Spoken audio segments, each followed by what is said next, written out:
Welcome to the Green Connection Show, a show about connecting your community to best environmental practices and the people who are making best decisions for these practices.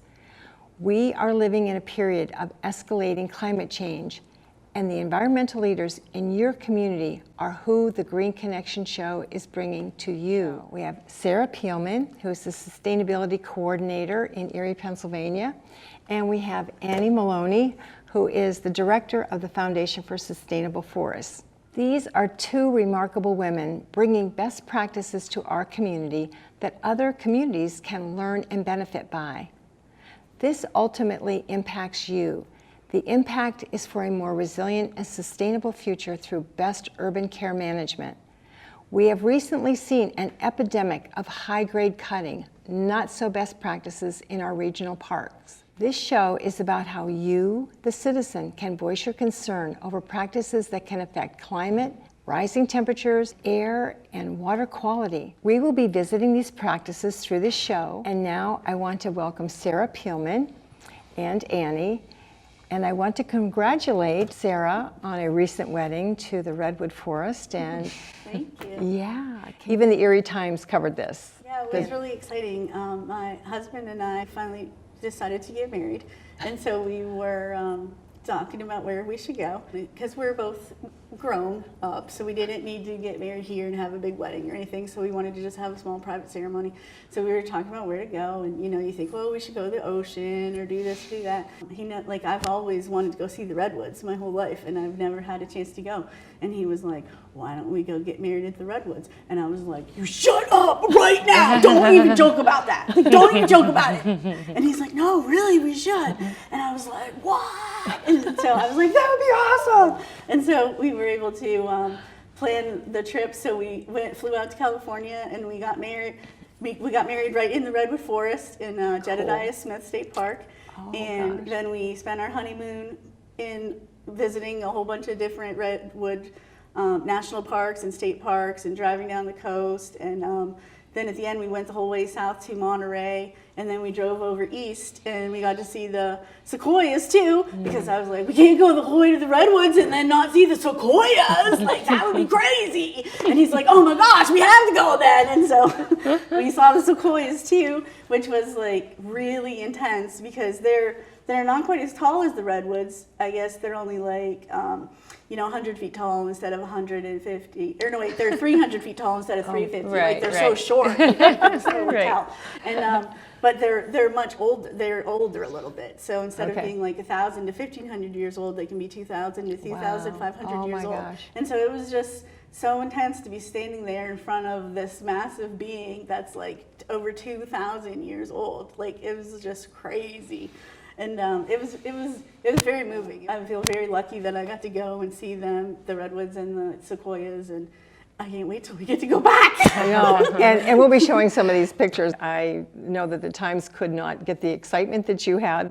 This was not happening in a news article, but we'll show some of the pictures. But they were amazing. They were just... Yeah, it was just so beautiful. It was like being in like the Jurassic, like in the movie Jurassic Park, because like the trees are so big, even the ferns are like 4 feet tall. Sure, it's like yeah. You're looking around like, is there going to be a dinosaur walking by? Maybe we'll see Bigfoot. But we just saw trees, mostly trees. But it was beautiful. It was amazing. Aww. Even driving down the coast along the ocean with those amazing views and the beautiful water, and California, they're just blessed. They're spoiled. They have deserts and the spring flowers and mountains and the ocean and the redwoods. It was beautiful. It was a really, really wonderful time. So this show has a lot of exciting aspects to your wedding. Is fun to share. This is a fun part of the show to share Sarah's wedding. And then Annie, as the director of the Foundation for Sustainable Forests, we have celebration going on because you were number 6 in the Erie Giving Day. Mm-hmm. I'm going to have you talk a little bit about how that felt and a little bit about your role with the foundation, and talk a little bit about that. Okay, sure. So I'll start by saying that for those of you who are not familiar with the Foundation for Sustainable Forests, we are a land trust, a 501c3 nonprofit in northwestern Pennsylvania. And I've been to the California coast, and I think it's gorgeous, but I think Pennsylvania is pretty special too, especially this part of it. People always comment when they come here from out of state about how green it is and about the forest area. And so the Foundation for Sustainable Forests was founded by Troy and Lynn Firth about 15 years ago with the goal of protecting forested land as sustainable working woodlands. So using active forest management, a working woodland model, as a tool to improve forest health and resilience and to protect forested tracts of land in the region from development, from bad forest management practices, bad meaning harmful to the forest. And my role as the executive director of the foundation is to basically try to facilitate the organization's mission into the landscape of both the giving community in the northwestern Pennsylvania, and then also just literally the geographic landscape of where are the forests that fit into this model that we can have a positive impact on, and how can we have a role in improving them and managing them and protecting them in perpetuity in some cases. So Erie Gives Day was a very exciting day for us.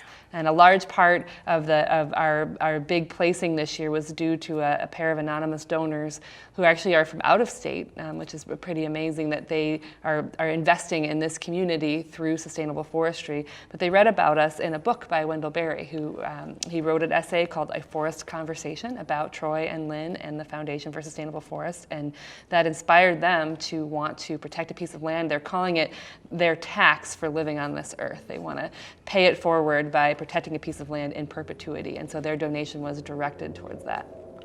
I want to tell the audience too that about 20 years ago, our family had a tract of land, about 106 acres, and it's out in the Girard area. It's named the Flora Rose.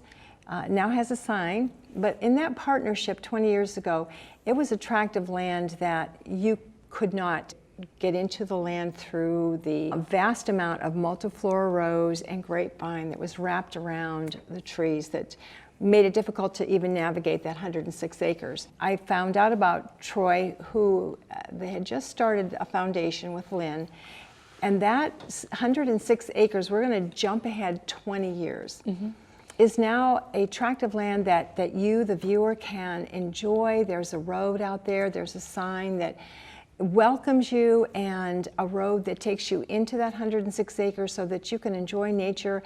But most of all, sustainable forest practice is evident.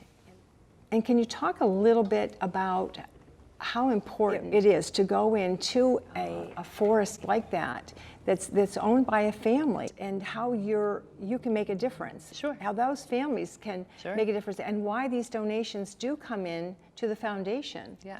Well, first I'll start by saying that the small private woodland owner, so even a 20-acre tract or a 100-acre tract in your family's case, together the small private woodland owners own most of Pennsylvania's forests. And this Pennsylvania, the name literally translates to Penn's Woods, William Penn's Woods. It's part of our state's legacy. And most of our forests are in the hand of small private woodland owners. So individuals may think that they don't have a big impact on the greater landscape, but together we do.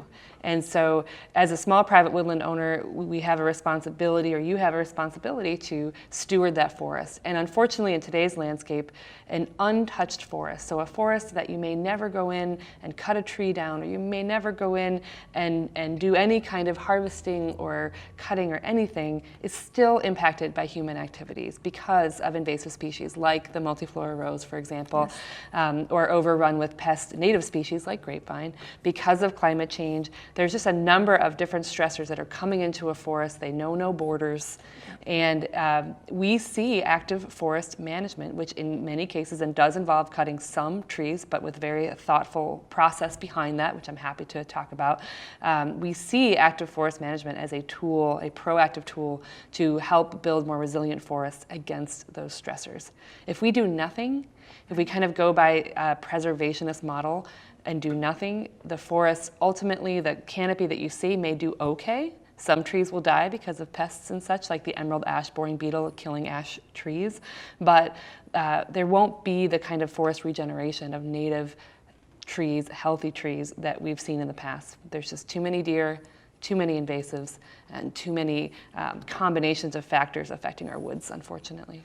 At this point in time, we're going to juxtapose Sarah in here too. We're talking about these best practices. Sarah, if you can talk about your role in Erie, and then we'll bring in how you eventually started partnering with the foundation. But I'd like you to talk to the audience about your role and the amazing things that have been done. Sure. Well, at the city, I'm the sustainability coordinator, but in that role, I'm also the city arborist.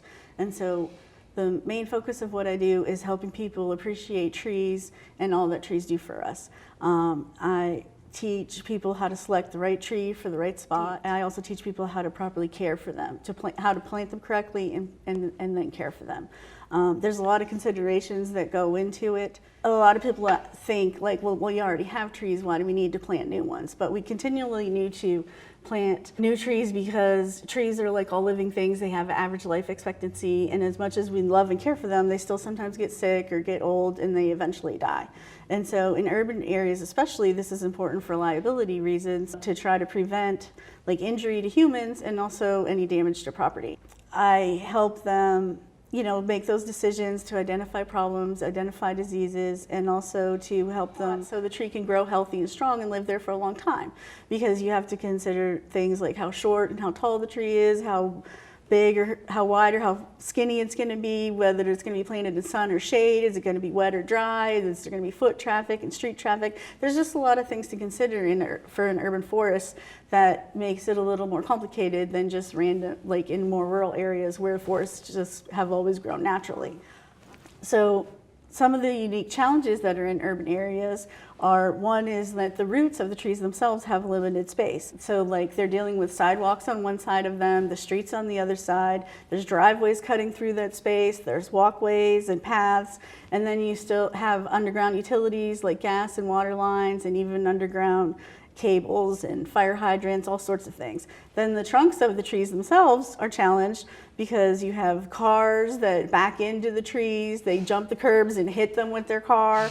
You have pedestrians walking along the sidewalk, they grab their branches and pull on them and break them. You have lawnmowers running into them, weed eaters nicking their bark, the snow plows hit them themselves or push snow on them. They have a hard time. Even kids just walking by hitting them with sticks. I mean, the trees in urban areas, they really have a hard time. It's amazing to me that they even grow at all sometimes because they're under so much extra stress.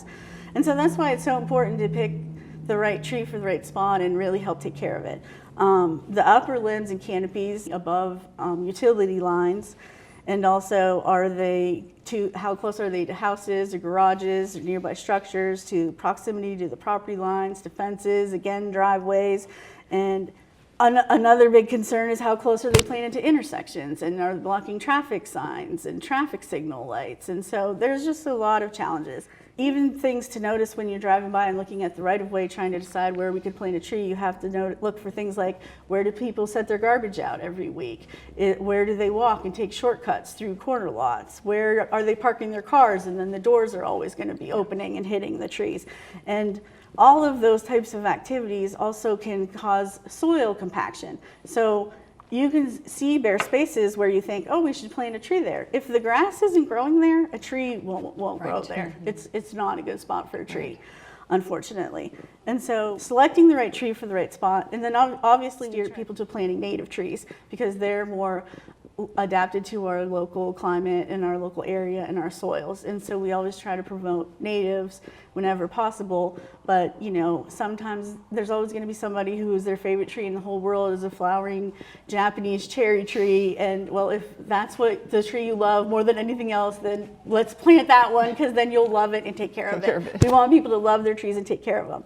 And so caring for trees, how to care for them is something else I do. A lot of times I do neighborhood tree walks in the spring where we go around and talk to people about their trees and what kinds they have. And then we get into a lot of tree care and even how to plant them. But one of the biggest challenges with urban street care of trees is mulching the trees. Because the most important thing you can do for your tree is mulch it in an urban setting. Because grass outcompetes trees for a lot of nutrients, especially nitrogen.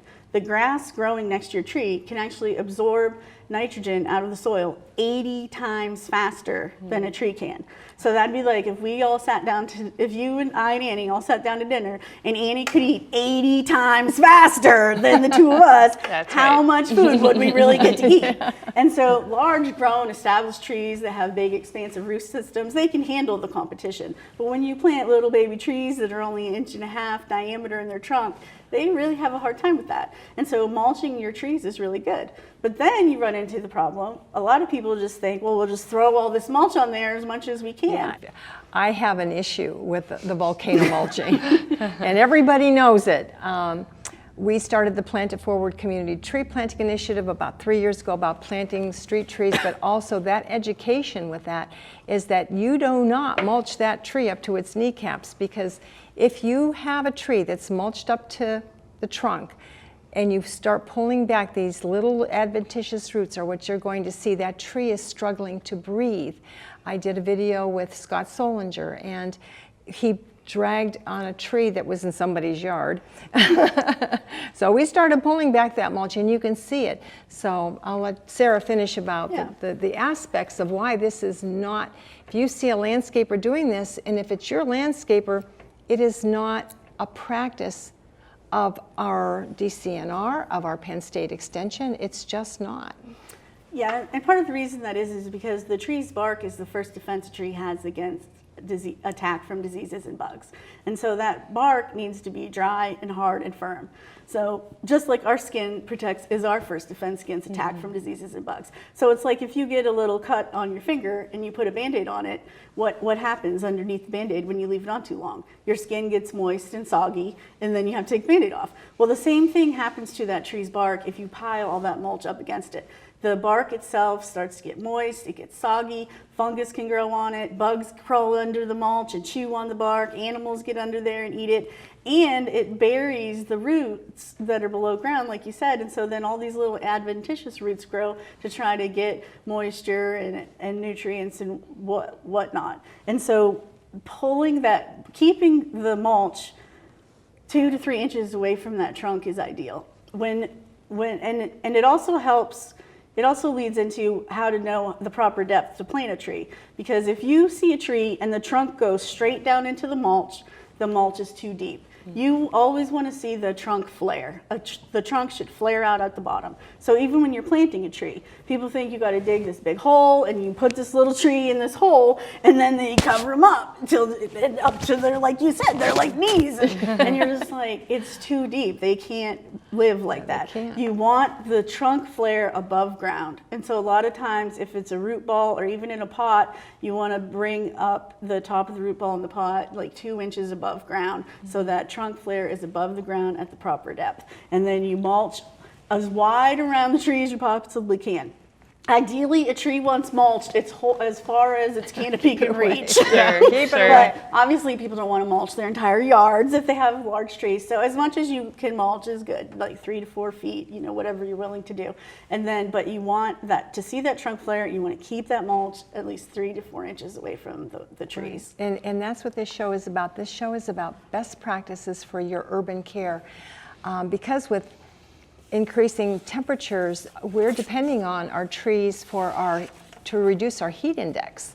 And that's one of our major issues besides, you know, the flooding. Our trees, mature trees, sequester about 200 gallons of water, right? About 200 gallons. And our trees, if you're under a tree, there's a statistic, right? If you have a 100-degree day, under a tree, it's only a 70-degree day, something like that. Yeah, trees don't just provide cooling because they obviously shade you because the sun's behind you. You're not standing in the sun anymore. But the fact that trees soak up water and then give it off through their leaves, they're transpiring all this water into the air, and adding that extra water vapor that's in the tree's shade also cools you more. Right. And then, so if you stood in the shade of a building compared to the shade of a tree, the shade of the tree is still always going to be cooler. Right, and people scramble in our escalating temperatures. Where does everybody want to park? They're looking for that tree. They want, yeah, and that's another day, another story, another show. But in addition to taking care of the street trees, we also have trees in our parks that we need to take care of.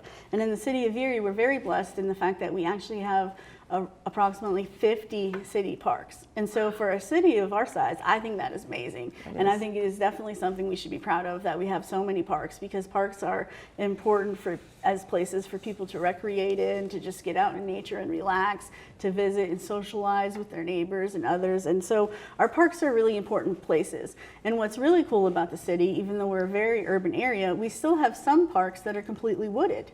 And so there's still natural areas and natural forests. In dealing with that, we started to look at how can we manage our forests. Right, and that's where the foundation, I think this is where the foundation began working with you.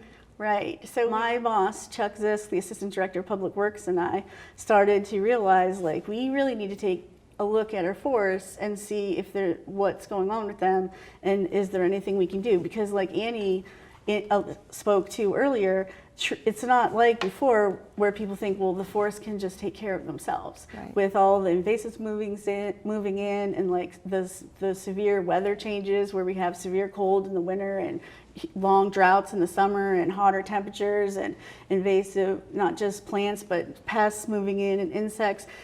Even our natural forests are having a hard time taking care of themselves. And there are deer in city forests too, without predators. Yes. And they do a number on native understory plants. So Annie, can you speak a little bit to that first call and that first interaction? Sure, yeah. So when Sarah and her team approached us and asked if we would take a walk in the woods with them and some of their different parks to see if their parks could be sort of viable for a partnership with us. Could any of them sort of serve as a sustainable working forest, for example? Not on a large scale, and mainly with the goal of thinking about long-term sustainable management of the park, and if any tree was going to be cut down and sold for economic value, knowing that that would be reinvested back into the parks for trail maintenance and invasive species treatments, et cetera. Now I want to pause and say that argument of we will cut trees down and reinvest that money back into the park or the city, that can be used in a lot of different ways. But thankfully with Sarah and her team, it was used in a way that was very much focused on the health of that forest first and foremost, and not strictly for economic gain, which in some cases municipalities are in a position to have to do, or think, or that's the only way that they're thinking about it. Right. The temptation is strong. Yeah. There's lots of different reasons, but I think that it was an amazing thing for Sarah to initiate this conversation and to initiate the idea of, besides having us come in and do some work right now, this year, next year, et cetera, in their parks, to let's draft a long-term sustainable forest management plan for these parks that will transcend all of us. And best practices change because ecosystems are dynamic systems, and the stresses that they face change. And so what is a best practice now may not be in 30, 40, 50 years, but with the intent and with the drafting of a sustainable forest management plan for the city, which we are kind of in that process of, I think Sarah's doing a lot with the support of Mayor Schember and her team to protect Erie's urban forests as the treasures that they are.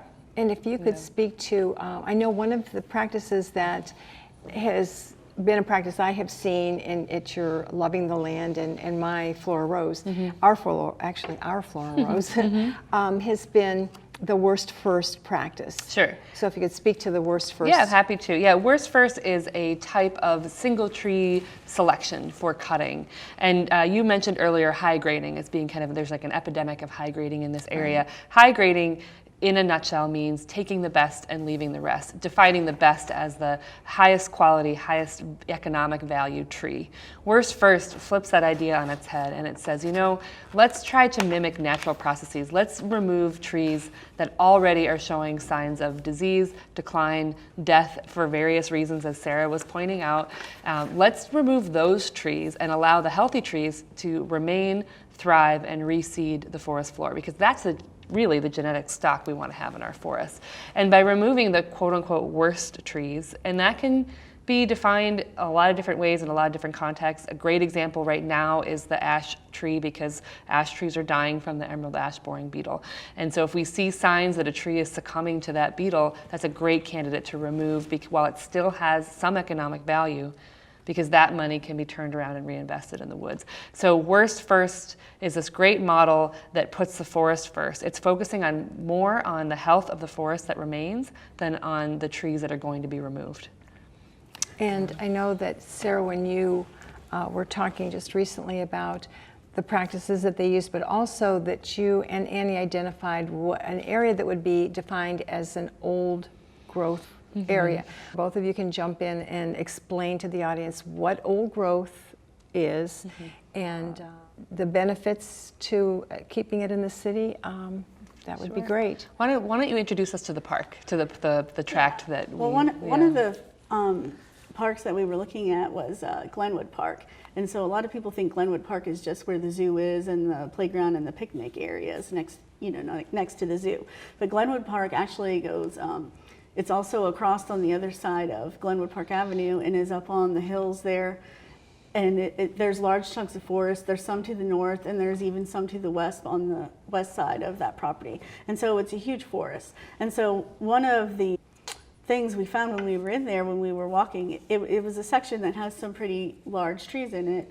And so we wanted to take the foundation in for a look and see what they thought about them.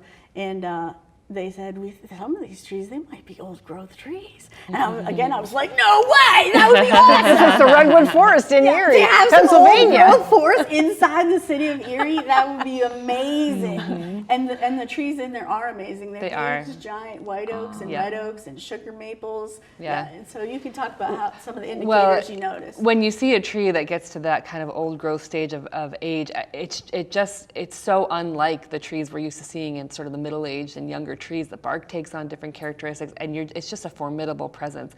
Old growth, it's usually applied as a term to the forest than it is to individual trees. There's old trees all over people's yards and such, but to be in an old growth forest, ecologically, it's very loosely defined. There's no set age, it has to be older than 200 years, but relatively speaking, this forest it's unlikely that it has ever been timbered in this century or the last century, if ever. For whatever reason. Old growth forests take on an interesting characteristic because what happens when you have trees that large is when one tree falls, it creates this huge gap in the light environment, in the canopy, which is otherwise a closed canopy. And that creates this huge gap and introduction of light to the forest floor where new trees in the absence of invasives are able to thrive and grow. And so old growth forests are just known to be really structurally complex. They can host a high diversity of different wildlife and plant species underneath those trees. And just overall, it is a very special environment. Yeah. Even the soils, I was speaking to Dr. Mike Campbell at Mercyhurst University, and he said he's done some soil sampling in the forest, and he completely agrees that it's most likely in old growth forest as well, based on the types of soils and how thick the layers are and everything. And so we're really excited to reach out to folks in DCNR and in other areas to have them come up and look at it and see if we can get it officially declared like an old growth forest. I think it would be amazing for the city to have it identified as an old growth forest, and then a great place to take people to see that. Take a walk in an old growth something forest. That would be an educational. In discovering this, that just emphasized our point more that we really have to take the best care of our forests as we possibly can. As working for the city of Erie and all, we're ideally public servants and we're stewards for the resources for the public. It's really the city of Erie's trees, and it's the citizens' trees and the citizens' parks, and we're just managing them on their behalf. And so the next most important thing we were worried about is involving the community, because we didn't want the community to see us in these parks assessing these trees thinking exactly that, their worst fear, oh my gosh, they're going to come in and cut all these trees down. So we really right from the very beginning reached out to all the neighborhoods where the first few parks are that we were looking at, and went to neighborhood watch meetings and offered to take walks with them in the forest, and really did a lot of public relations. And the mayor announced it at his press conferences, and we had articles on our the website and on Facebook talking about what we were doing and how we were working with the Foundation for Sustainable Forests, and how we were really trying to do the very best thing for the health of our forests, and wanting to involve our neighbors and the public as much as possible up front, not after the fact, because it's really important to have a trust and a working relationship with the community, you have to just be open and upfront Right. with them of what Right. you're doing. Right, Because yeah. there are instances where trees need cut down, like the Right. ash trees that are dying, and you do have to do timber cuts sometimes for liability reasons. You can't have just trees falling on people in parks, especially where there's trails or they're more manicured parks. And so the public needs to understand why you're doing what you're doing, and just explaining that to them and taking time to talk to people and being available just alleviates so many reasons for concern and stressing people out when they just can understand what you're doing and meet the people who are managing them and know we really are trying to do our best. Yeah.